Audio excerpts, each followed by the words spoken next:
ज्ञान YouTube channel में जुड़े हुए सभी सत्संगी जनों एवं प्रबुद्ध श्रोताओं का स्वागत है। सभी का अभिनंदन है और सभी को मेरा प्रेम पूर्वक जय श्री जय श्री। मीमांसा दर्शन के पिछले आख्यान में जो है देश काल का जो है प्रभाव बताया गया और साधु और असाधु वचन शब्द उनके प्रयोग के बारे में चर्चा हुई कि बुद्धिमान व्यक्तियों को चाहिए कि वो साधु शब्दों का ही प्रयोग करें।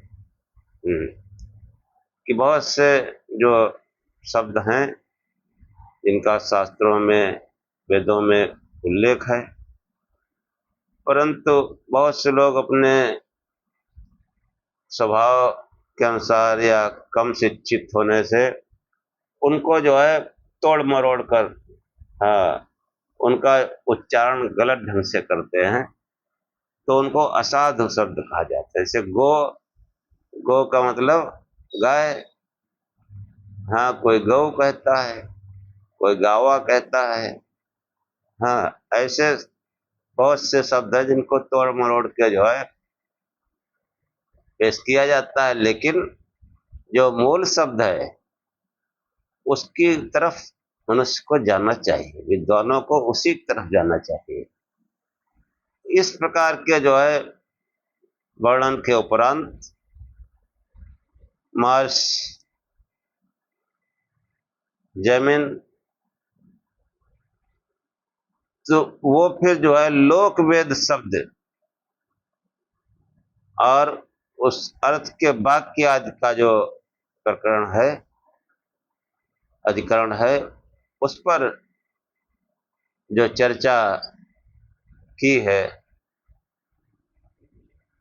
उसका जो है आज के आख्यान में बताने का प्रयत्न किया जाएगा। इसी के साथ आज का आख्यान आरंभ करते हैं। ओम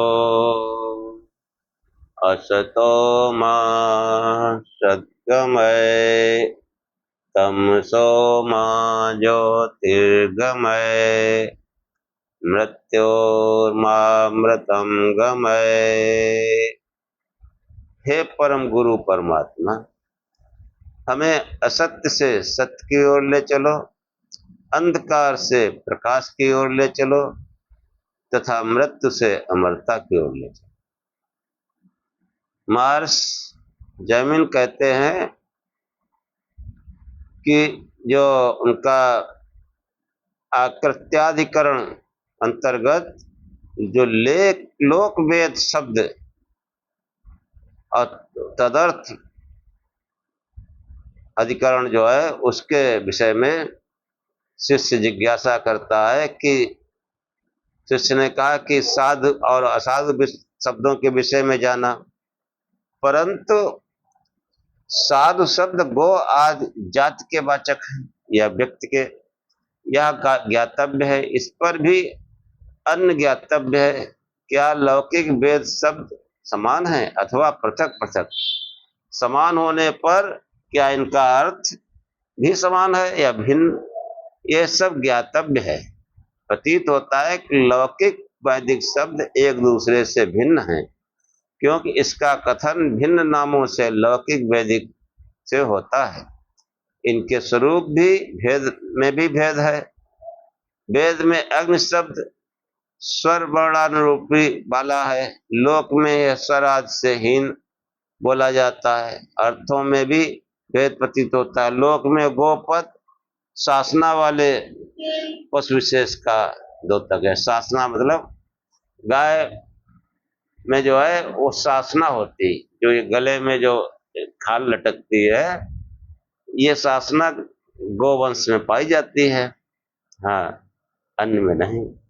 तो ये जो है शासना वाले पशु विशेष का द्योतक है। परंतु वैदिक वाङ्मय में जो है कहीं का वाक्य है, उत्ताना वै देवा वहंती, देवों की गाय ऊपर को पैर करके चलती हैं। इससे लोक में वेद में गो पद से विभिन्न अर्थों का पता लगता है। अन्य देवेभ्यो वनस्पते हविर्भीम हिरण्यपर्ण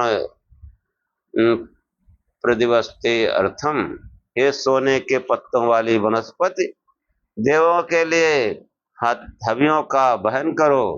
यह सुनहरे पत्तों वाली वनस्पति वेद में वर्णित है, लोक में नहीं। इसी प्रकार वेद में जो है एतद वैदक्यम मधु यद घृतम, यही देवताओं का मधु शहद है जो घृत है। घृत के लिए मधु शब्द का प्रयोग देखा जाता है। इससे ज्ञात होता है वैदिक लौकिक शब्द भिन्न हैं, उनके अर्थ भी भिन्न है। क्या ये ठीक है?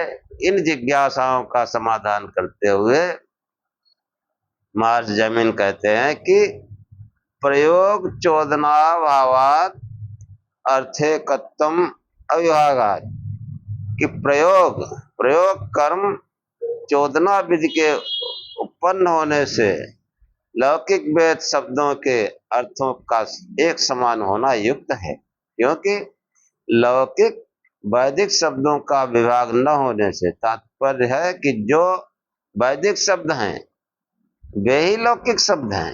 लोक में कोई दूसरा शब्द थोड़ा नहीं लिया, वैदिक शब्द ही लौकिक शब्द हैं। हाँ, और उनके अर्थ भी समान है।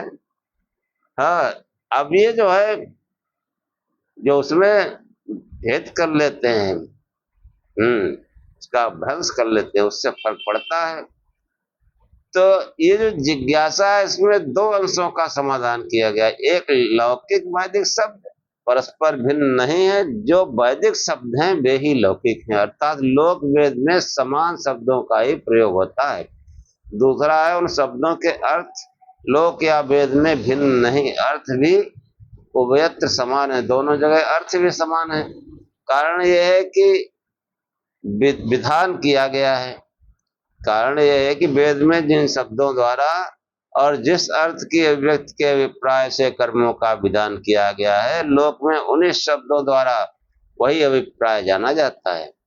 हाँ, इन दोनों स्थितियों में लोक वेदगत कोई भेद नहीं रहता। प्रतीत होता है कि जो है सूत्रकार द्वारा की गई व्यवस्था उस काल में संभव है जब वेद शब्दों के आधार पर ही लोक व्यवहार संचालित रहा। उस काल में भेद प्रकट करने की भावना से यदि लौकिक एवं वैदिक पदों का प्रयोग हुआ हो तो वह गौड़ ही समझना चाहिए। कालांतर में वेदगत पदों के लिए वैदिक और लोक व्यवहार में प्रयुक्त होने वाले पदों के लिए लौकिक पद का प्रयोग भेद मूलक मुख्य अर्थ में होता रहा हो, ऐसा संभव हो सकता है। कि अधिक समय बीत जाने पर लोक व्यवहार में प्रस्तुत होने वाले पद समूह में पर्याप्त परिवर्तन का हो जाना स्वाभाविक बराबर होता रहता है। हाँ, तमाम जो है, जैसे कोई किसी का नाम थोड़ा अड़भंगा है तो वो जो है उसको सहज रूप में बोलते हैं। तो और पढ़े लिखे लोग भी जो है फिर उसी का प्रयोग करने लगते हैं। कि बहुत छोटी सी बात जो है घटना आपको बताते हैं कि मेरे एक बहुत निकट संबंधी थे, निकट संबंधी क्या ताऊ जी, तो उनको निमंत्रण कार्ड देने गए, उस पर उनका नाम लिखा जाता है निमंत्रण कार्ड पर। तो उन्होंने जब देखा कार्ड तो कहा, भैया पहली बार किसी ने हमारा शुद्ध नाम लिखा है। तो तमाम तरह से जो है लोग बोलते, बड़े बुजुर्ग बोलते रहे, फिर वो छोटों ने भी वही समझ लिया और वही लिख के देने लगे। नाम था उनका सचिन नाथ पांडे। तो बड़े बुजुर्ग कोई सचिंतर कहता था, कोई कुछ कहता था, और वही फिर लोगों ने लिखना शुरू कर दिया। अब क्या करें बेचारे, जो लिख के आ गया, जो कह रहा है वो कह रहा है। तो ऐसे ही बहुत से नाम होते हैं। हाँ, नाम कुछ और है, नाम है कुलदीप, दीपू दीपू कहने लगते हैं। हाँ, बहुत से ऐसे नाम हैं, इसे अनिमेष नाम है, निवेश निवेश करने लगते हैं। कुछ क्लिष्ट नाम होते हैं। और ये साहित्य तक में आ जाता है। जो भाषा का विकास हुआ है, कि जैसे वैदिक संस्कृत रही, फिर वो लौकिक संस्कृत थोड़ा भिन्न थी उससे, वो लौकिक संस्कृत फिर वो साहित्य रचना उसमें होने लगी, तो वो साहित्य का रूप ले लिया उसने। फिर और जब विकास हुआ तो फिर तमाम और भाषाएं आ गई। हम्म मागधी और ये पाली। हाँ, तो उसमें और भी अपभ्रंश टाइप का जो है, अपने सहूलियत के लिए जो है, जिसे पाली में जो है वृद्ध को बढ़ कह दिया, बढ़। हम्म और अब होते होते बूढ़े कहने लगे, बुढ़ा कहने लगे लोग, जबकि शुद्ध शब्द है वृद्ध। हाँ, एक श्लोक आता है, मनुस्मृति का है, वो पाली में भी वैसे ही है कि अभिवादनशीलस्य नित्यवृद्धोपसेविना चत्वारिते वर्धन्ते आयुर्विद्या यशोबलम्। ये ये जो है संस्कृत का श्लोक है। अब उसको जो है पाली भाषा में भ्रंश रूप में कैसे कहा गया, कि जो है अभिवादनशीलच, शीलस्य न शीलच, शीलस्य में थोड़ा क्लिष्ट पड़ता है उच्चारण में, और नित्य भी क्लिष्ट पड़ता है, नित्य। हम्म गांव देहात में कहते हैं नित्य नए, नित्य नए थोड़े, नित्य नया, नित्य थोड़ा होता है, नित्य होता है। अब नित्य कहना में दिक्कत है, नित्य।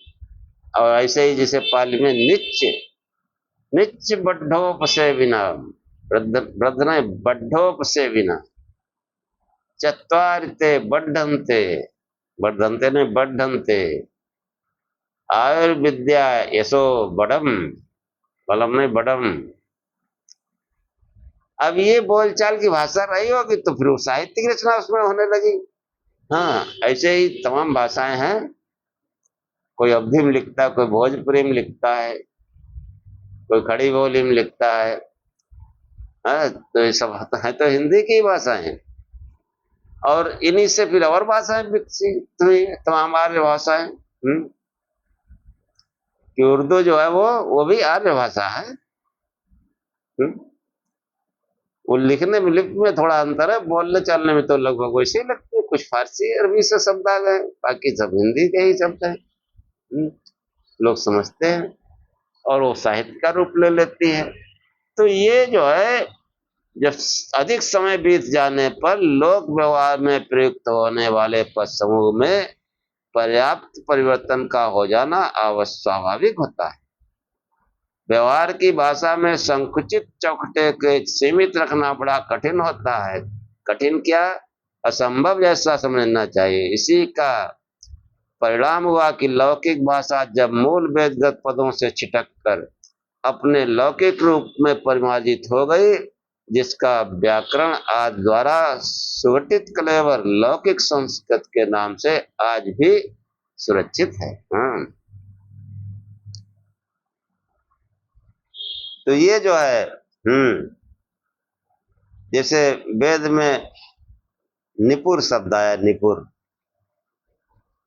निपुर मतलब बहुत धोखेबाज, दुष्ट टाइप का। अब वो लौकिक में वो निपुर को निपुरा निपोरा कह दिया गया, जैसे गाली दी जा रही है। निपोरा कहता कोई, तो ये अब वो विशुद्ध शब्द है निपुर। तो ये उसका कलेवर जो है बिल्कुल लौकिक संस्कृत में जो है उस संरक्षित रहता है। इसी भाषा का आमूल चूल पूर्ण ज्ञान प्राप्त किया हुआ मूर्धन विद्वान भी वेद के सम समय से लेकर जब वैदिक या लौकिक पदों में पर्याप्त अंतर आ गया था, आज तक वेदों का अर्थ करने के प्रयास में उसका अनर्थ ही होता रहा। जब शब्द बदल गए तो शब्द जो है तो उनका रूप दूसरा हो गया, तो उसके अर्थ भी जो है वो उल्टे सीधे होने लगे। वेदों के अर्थ भी कहाँ लोग सीख कर पाते हैं, उल्टे सीधे अर्थ करते हैं।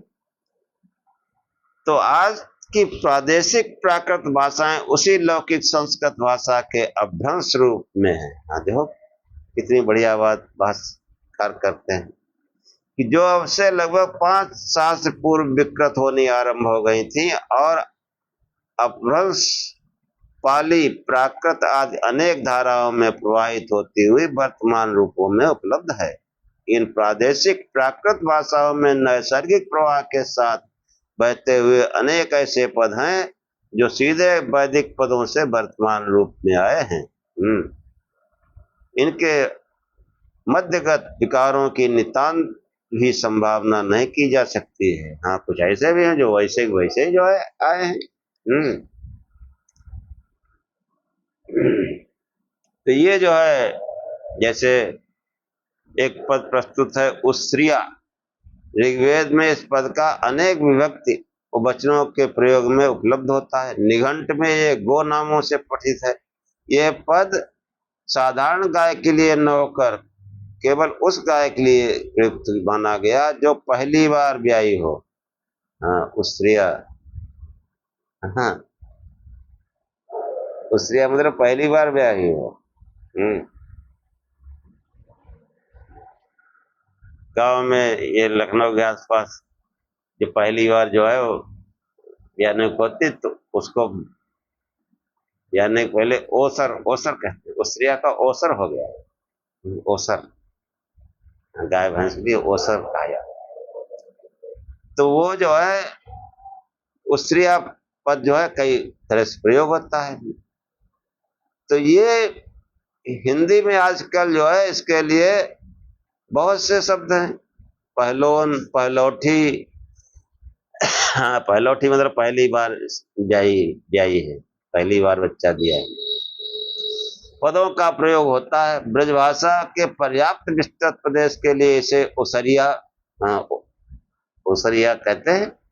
हाँ भैंस के लिए भी कहते हैं और गाय के लिए भी कहते हैं। तो ऐसे ही सीधा वैदिक पदों का अभ्रंश है। वेदों का गंभीर अध्ययन करने वाले आधुनिक अनुसंधाता का सुझाव है कि वेद में पूर्व शब्द का अर्थ नगर या ग्राम न होकर वह स्थान है जहाँ खेत से अन्न काटकर गाहने के लिए इकट्ठा किया जाता है। उसे पशु वहाँ ध्यान न पहुंचाएं, उसके चारों ओर बाढ़ कर दी जाती है। इसे आजकल लोक भाषा में खलिहान कहा जाता है, परंतु ब्रज भाषा प्रदेश के लिए पैर शब्द का प्रयोग होता है। ब्रज भाषा में प्रदेश के लिए पैर शब्द का प्रयोग होता है। यदि उक्त सुझाव ठीक हो तो वह शब्द भी वैदिक पूर्व शब्द तदर्थवाचक सीधा अभ्रंश माना जाता है। हाँ कि पहले गेहूं काट के वो कोई एक स्थान विशेष होता था वहां इकट्ठे किए जाते थे, तो उसको पैर, हाँ पैर पैर डाल दो यहाँ पर, पैर पैर यहाँ कहाँ पड़े पैर है कि वहां बला जगह पड़े हैं।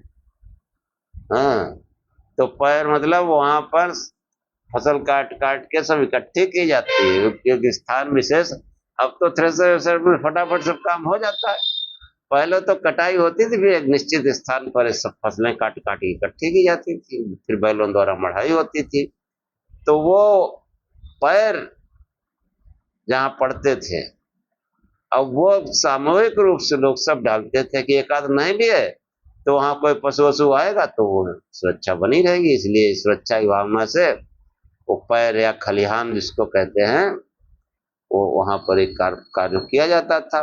वो हाँ उस फसल से फिर दाना निकालने का काम उस पैर में ही होता था, अनाज देने में। और उस पैर से जो है वैदिक शब्द पुर का तदर्थवाचक अभ्रंश हो गया। तो वहां जो है उसको पुर कहने लगे।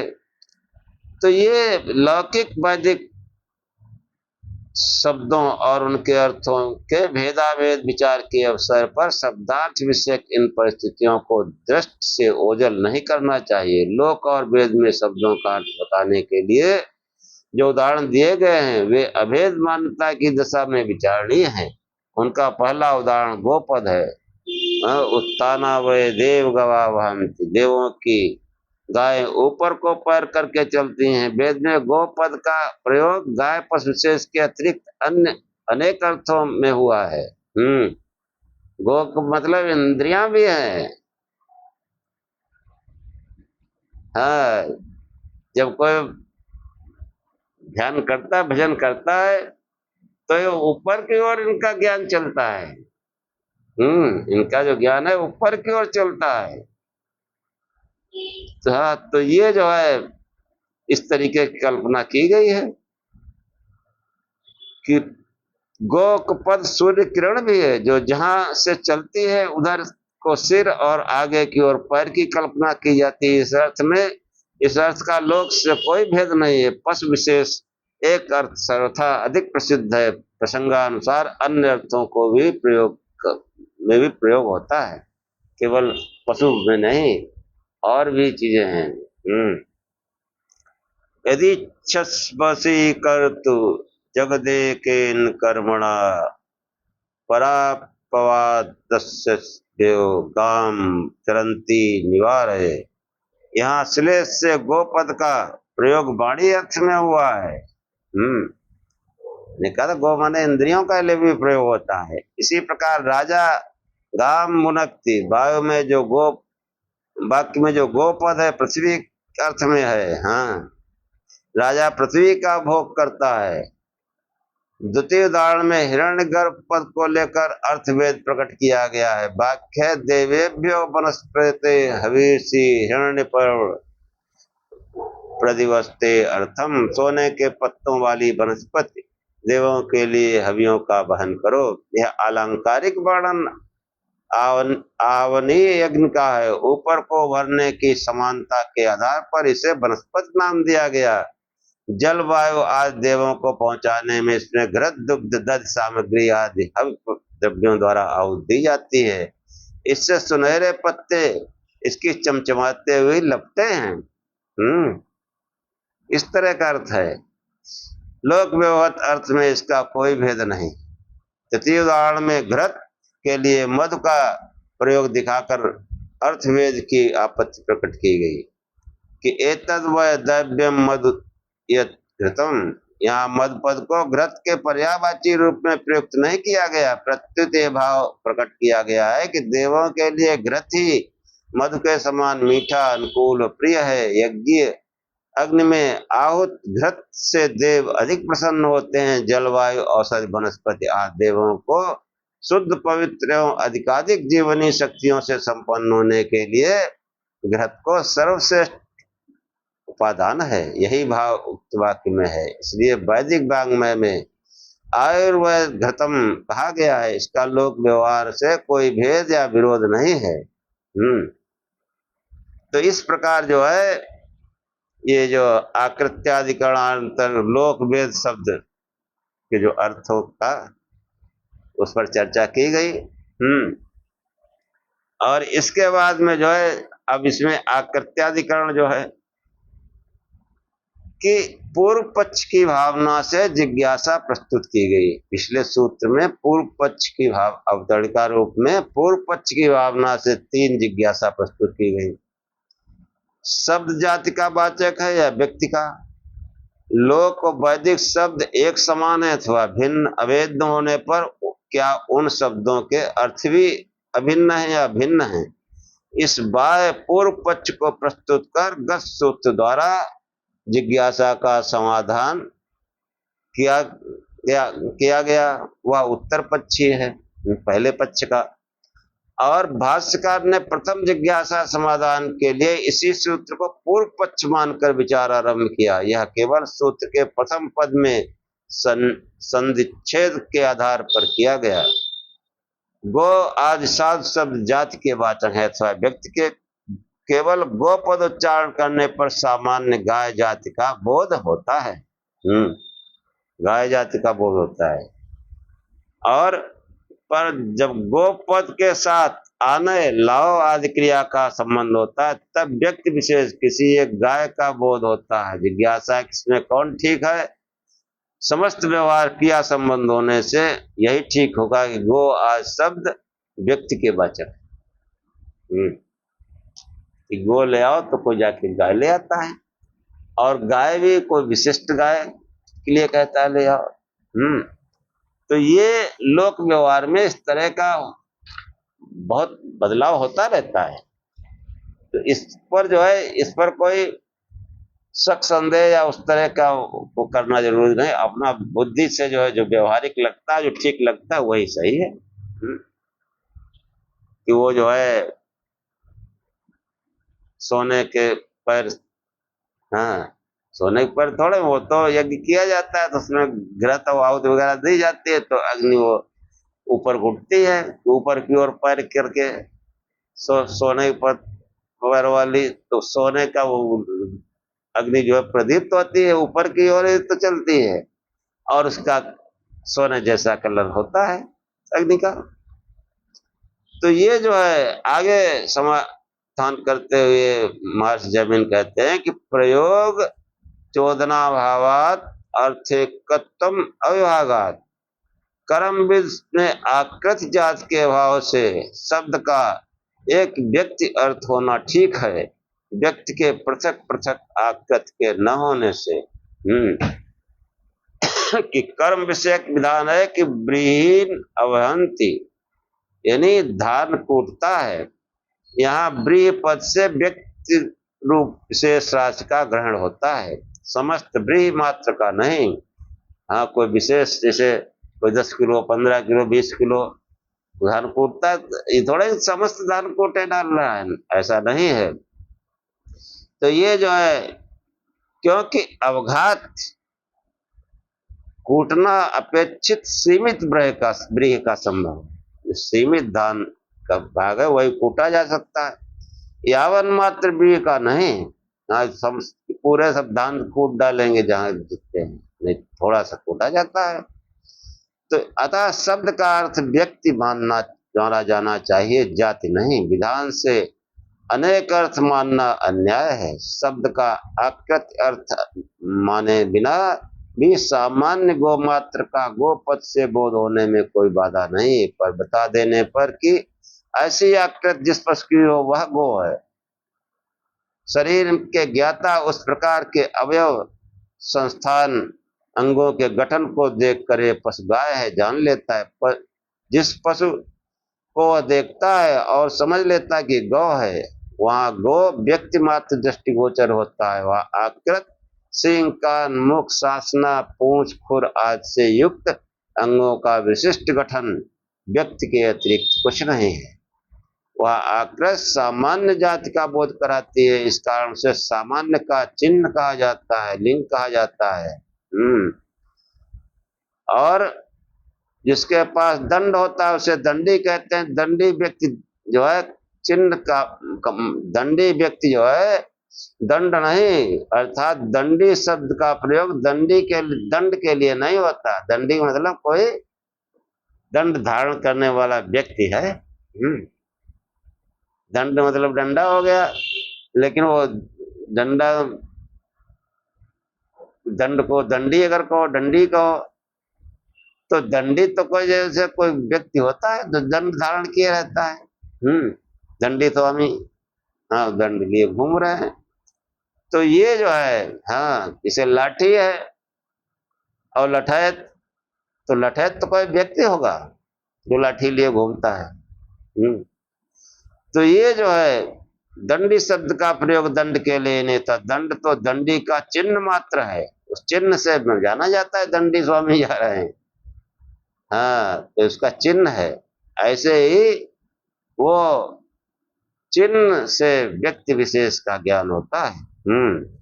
ऐसे ही आकृत गो सामान्य का चिन्ह है, गो पद का अर्थ नहीं। वह शब्द का अर्थ व्यक्ति मानना युक्त है, आकृत नहीं। व्यक्ति ही शब्द का अर्थ है। इस हेतु अन्य अन्य प्रस्तुत किया, अन्य सूत्र में बताने का प्रयत्न किया। अद्रव्य शब्दात्वात्, शब्द का अर्थ आकृत जात मानने पर व्यक्तिवाचक शब्द का वाचक न होने से अन्वय संभव न होगा। कि जो है कट दे या द्वादश दे या चतुर्विशत दे या 6 गाय दक्षिणा में दे दे, 12 दे दे, 24 दे दे इत्यादि वाक्यों में 6 आदि संख्या का अन्वय आकृत या जात के साथ संभव नहीं है, क्योंकि आकृत या जात समान है, एक है, उसका एकाधिक किसी संख्या के साथ संबंध अन्वय असंभव है। अतः व्यक्ति ही शब्द का अर्थ व्यक्ति अतः व्यक्ति ही शब्द का अर्थ मानना चाहिए। व्यक्ति अनेक हैं, प्रत्येक संख्या के साथ उसका अन्वय संभव है। इसी मान्यता की पुष्टि में अन्य हेतु प्रस्तुत किया कि अन्य दर्शनाच, अन्य के देखे जाने से भी व्यक्ति शब्द का अर्थ है। हाँ, वैदिक वाङ्मय में जो है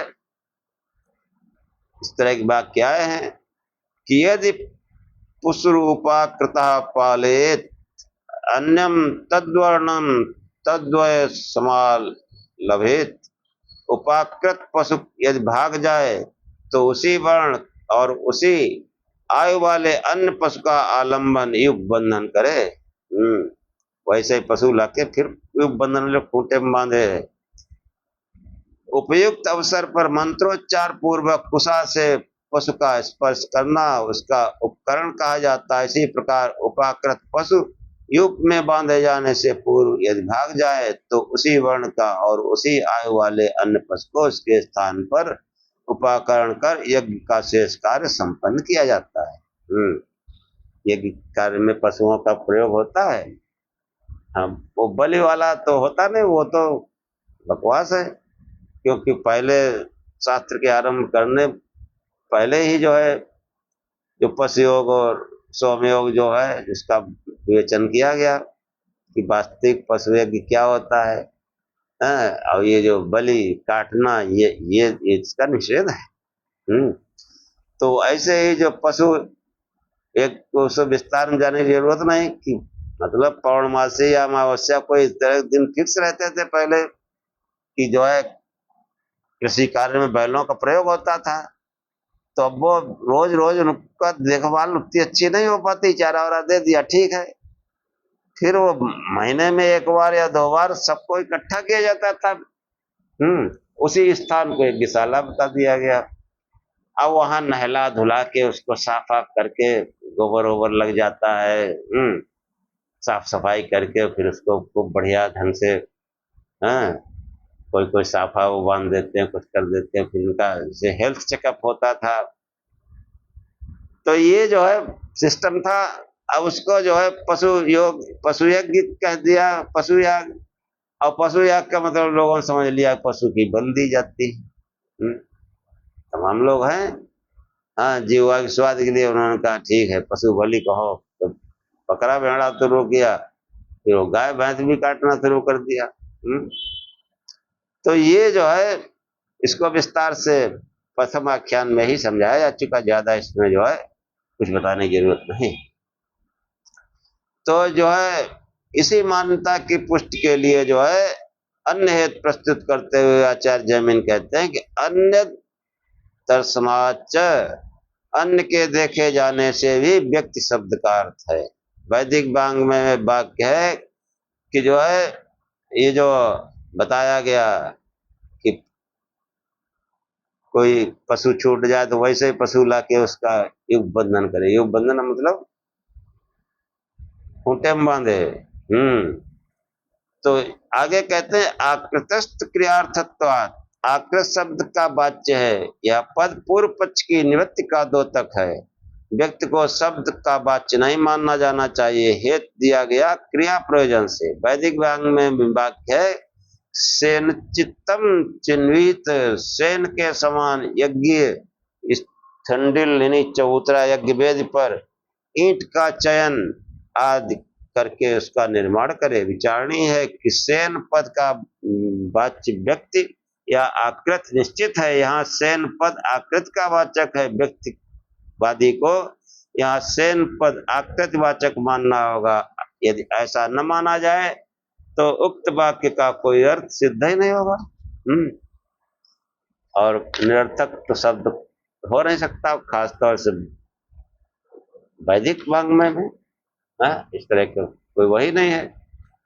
तो ये जो है सेनचित मतलब जो है ये अर्थबोध के लिए यज्ञ वेदी के चयन का मतलब है। हाँ, तो ये पिछले सूत्रों में शब्द का वाच्याकृत मानने से भी जो न्यूनता व दोष बताए गए हैं, सूत्रकार ने उनके समाधान के लिए प्रथम उनका स्मरण कराता है कि क्या कहते हैं कि न क्रिया स्याद इति चेदर्थांतरे विधानम च द्रव्यमिच्चेत, कि इस सूत्र में 3 बातें कही गई कि न क्रिया स्यादित चेत, न स्यादित चेत का संबंध दूसरे वाक्य के साथ भी है। दूसरा वाक्य बनता है कि अर्थांतरे विधान न स्यादित चेत, तीसरा वाक्य द्रव्यमित चेत। इनका अर्थ इस प्रकार है कि जो है शब्द का अर्थ आकृत माना जाता है तो ब्री प्रोच्छति वाक्यों द्वारा विहित प्रोक्षण क्रिया न होगी। आकृत मान लोगे तो प्रोक्षण क्रिया नहीं होगी कि जो है जौन ले आओ। तो ये जो है अर्थांतर द्रव्यांतर में विचार विधान न होगा, क्योंकि ऐसा कहो तो ठीक नहीं है। ये जो है सूत्र एक दूसरे से इनके संबंध है। हाँ, गो आदि द्रव्य पट आदि संख्याओं से युक्त ऐसा यदि कहो तो ठीक नहीं है। गाय आगे के सूत्र से संबंध है इसका विवरण पिछले जो उसमें बताया जा चुका है कि आकृत को शब्द का अर्थ मानने पर प्रोक्षण यानी भिगोना, अवहनन यानी कूटना आदि क्रिया न होगी। अर्थांतर में प्रथम उपाकृत पद से अन्य पद का विधान न होगा तथा गो आदि द्रव्य में 6, 12 आदि संख्याओं का अवयव न होगा। और यदि कहो कि वह ठीक नहीं तो सूत्र में चेत पद के सहयोग से अपेक्षित न पद का व्यवहार कर सूत्रार्थ संपन्न होता है। कि आकृत का जो है अगर अर्थ मान लेंगे तो फिर भिगोना कूटना ये इसका कैसे अर्थ निकलेगा। और 4 गाय 6 गाय 8 गाय तो वो कैसे होगा। तो उक्त कथन ठीक न होने के कारण सूत्रकार ने बताया कि शब्द के आकृत अर्थ वाला होने से प्रयोग प्रोक्षण आदि कर्म के अनुष्ठान में कोई बाधा नहीं आती है। कि शब्द का आकृत अर्थ मानने पर प्रोक्षण आदि कर्म के अनुष्ठान में कोई बाधा नहीं आती। कारण है कि आकृत यज्ञ द्रव्य को विशेषित करती है, निर्धारित और सीमित करती है। तात्पर्य है कि ब्री पद उच्चारण होने पर तत्काल जो अर्थ अव्यक्त होता है वह ब्री बनावट है। अब जो है वो एक बनावट है जो कि उसकी मात्रा कितनी लानी है बताया जाता है। तो ऐसे ही जो है मतलब जो है आकृत जात व्यक्ति तीनों का अर्थ अभिष्ट है, परंतु शब्दोच्चारण होने पर प्रसंग आदि के निमित्त सापेक्ष जो अर्थ अभिव्यक्त होता है उसी में से व्यवहार संपन्न किया जाता है। कि वो जो किस निमित्त से काम हो रहा है उस निमित्त से जोड़कर जब उसका अर्थ किया जाता है तभी कार्य संपन्न होता है। और उस कार्य में फिर अन्य जो भाव होते हैं, अन्य अर्थ जो है वो उत्तिरोहित रहते हैं। ऐसा नहीं कि इस शब्द के अर्थ ना हो, अर्थ वो भी है, लेकिन जिस निमित्त से हम उसका प्रयोग अभी कर रहे हैं वही अर्थ जो है उस समय ज्यादा ठीक होता है। कि जल है, अब प्यास लगी है तो पी रहे तो तृप्ति के अर्थ में है। अब जल का प्रयोग साफ सफाई में भी किया जाता है, कपड़े धुलने में भी किया जाता है, तो फिर कपड़े धुलने के टाइम फिर वो तृप्ति वाला प्रयोग, वो निमित्त खत्म, फिर वो धुलाई का निमित्त शुरू हो जाएगा। भोजन पकाने में उसका प्रयोग किया जाता है, तब वो दूसरा उसका निमित्त हो जाएगा, तो दूसरे प्रयोजन गौण हो जाएंगे। ये यहाँ पर जो है तदर्थत्वात् प्रयोगस्या विभागा, कि शब्द के आकृति या अर्थ वाला होने से प्रयोग प्रोक्षण आदि कर्म के अनुष्ठान से कोई बाधा नहीं आती। हाँ, दूसरे अर्थ उस समय गौण हो जाते हैं, और जो निमित्त है वो अर्थ प्रधान हो जाता है। हाँ, इस आश्रय को लेकर के इस प्रकार के जो है जो लोग अर्थ करते हैं, तो वो तरह से छल करते हैं। हाँ, विवाद खड़ा कर देते हैं। ये कोटि, छल की कोटि में आता है। जो न्याय शास्त्र में छल है 16 पदार्थों में, तो लोग छल, हाँ, इससे इस प्रकार की चर्चा से बचना जो है वो श्रेयस्कर है।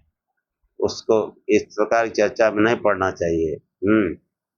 और जो सहज रूप में जो अर्थ समयानुकूल होता है वैसा किया जाता है। समयानुकूल। तो ये जो हमारे पौराणिक ग्रंथों में जो वर्णन आए हैं, तो इस समयानुकूल कभी ठीक थे। हाँ, हम लोग बचपने में जो है गांव में बहुत कम पढ़े लिखे लोग थे, और एक पीढ़ी और तो ऐसा था पहले कि गांव में कोई चिट्ठी लिखने वाला नहीं था। पहले चिट्ठियां लिखी जाती थी, वो आजकल की जनरेशन चिट्ठी भूल गई। तो चिट्ठी जो है, कोई पढ़ा लिखा व्यक्ति गांव मोहल्ले में होता था, उसको बुलाते थे लोग या उसके यहाँ जाते थे, भैया हमारी चिट्ठी भेजना है, लिख दो।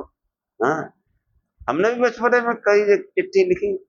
और हमारे पिताजी तो वो जो टीचर थे, तो वो तो पूरे गांव भर की चिट्ठी लिखे। और भी परिवार में एक दो पढ़े लिखे लोग थे, वो मान लो बाहर रह रहे, तो उपलब्ध नहीं, पिताजी गांव में ही वो टीचर थे, तो उनको बुला बुला के हमारे बच्चे में बहुत लोग चिट्ठी लिखवाते थे।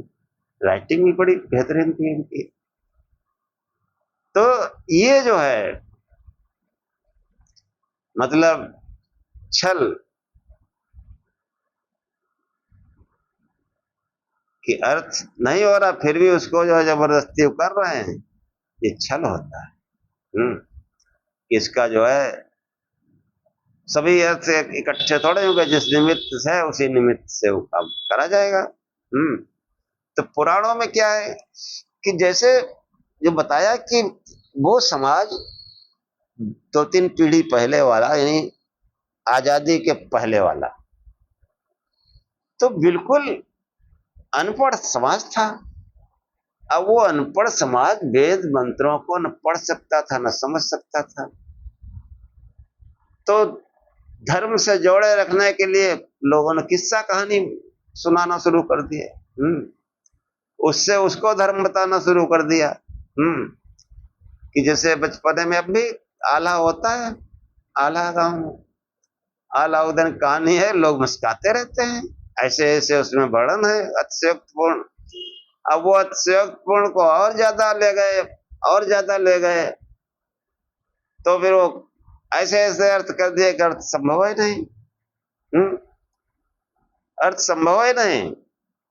अब विद्वान उसको सिद्ध करने में लगे ये छल है, कि मास दिवस का दिवस वा मरम न जाने कोई, तत् समय रवि था के निशा कवन विधि हो। ये 1 महीने का दिन कभी नहीं हुआ। 1 महीने तक सूरज जो है नहीं वो एक जगह स्थिर रहा, वो तो पृथ्वी की गति कैसे रुक जाएगी, वो तो चलती रहेगी। और जो बाघ सामने आता रहेगा सूरज उसमें, और सूरज कभी थकता है? रथ समेत रवि था के वो, जब से सृष्टि बनी सूरज कभी थका है? ये विचारणीय है। अब वो उस समय वो अनपढ़ जाहिलों के लिए था, अब वही प्रवचन आज भी हो रहा है। हाँ, वही प्रवचन आज भी हो रहा है। हाँ, क्यों कहीं वो सूरज थक गया, कहीं वरदान देने पहुंच गया, और कहीं किसी प्राणी ने निगल लिया उसको। इस पृथ्वी पर किसी जीवधारी ने निगल लिया। हम हाथ जोड़ खड़े प्रार्थना कर रहे हैं। अरे धिक्कार है, तुमने जो ये MA PhD कर रखा है, BSc MSc कर रखा है, तो फिर भी यही पढ़ते हो। हाँ, क्योंकि इसकी मूल में वो जान में काल है। उनका धर्म से कोई लेने देने नहीं, पैसा कमाओ और बढ़िया मस्त रहो। नैतिकता जैसी कोई बात ही नहीं, नैतिकता पैसा है। हाँ, पश्चिमी देशों का यही है। हाँ, कोई नैतिकता नहीं है। और जो सनातन है उसमें नैतिकता प्रथम है। जो जितना ही बड़ा धार्मिक होगा उतना ही बड़ा नैतिक होगा, सदाचारी होगा, हम्म, तेजस्वी होगा। तेजो मय दे, वीर्यमस वीर्यमय दे, बलमस बलमय दे, ओजो मय दे, मन्युरस मन्युमय दे, सहो मय दे।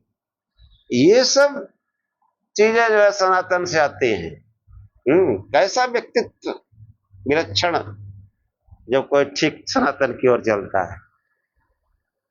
तो ये सब मीमांसा में ये सभी तर्क दिए गए। मीमांसा शास्त्र तर्क करता है क्या सही क्या गलत है। तो कोई भी शास्त्र उस पर हमको बुद्धि लगा करके, और जब बुद्धि लगा के पूरी तरह से जब हम निश्चय करेंगे तो वही होगा कि वो परमात्मा जो जन्मा अशरीरी 17 तम से परे, इस हिरण्यगर्भ से पहले जो था वो है वो परमात्मा वेदानुकूल रूपक भगवान शंकर। और उस परमात्मा का सर्वोत्तम नाम शिव है। अनादिकाल से भगवान शिव की ही उपासना होती आई है। इसलिए शिव शिव जपे, प्रकाश स्वरूप से ध्यान करें। हाँ, और कुछ नहीं। और वैदिक शास्त्रों का मनन चिंतन करें, उससे बड़ी जल्दी उन्नति होगी। इसी के साथ आज का आख्यान समाप्त करते हैं।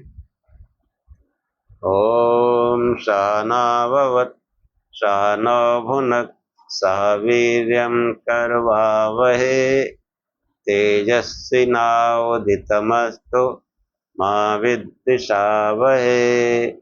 ओम शांति शांति शांति। हे परमात्मा, हम दोनों श्रोता और वक्ता की साथ साथ रक्षा करें, साथ साथ पालना करें। हम दोनों साथ साथ बल को बढ़ावें, पराक्रम करें। हमारा पढ़ा पढ़ाया एक साथ तेजस्ता को प्राप्त करें। हम आपस में द्वेष न करें। हे परमात्मा, हम दोनों को त्रिविध शांति प्राप्त हो। जीवन में कोई दैहिक दैविक भौतिक किसी प्रकार का कष्ट न आए। ओम शांति शांति शांति। जय शिव।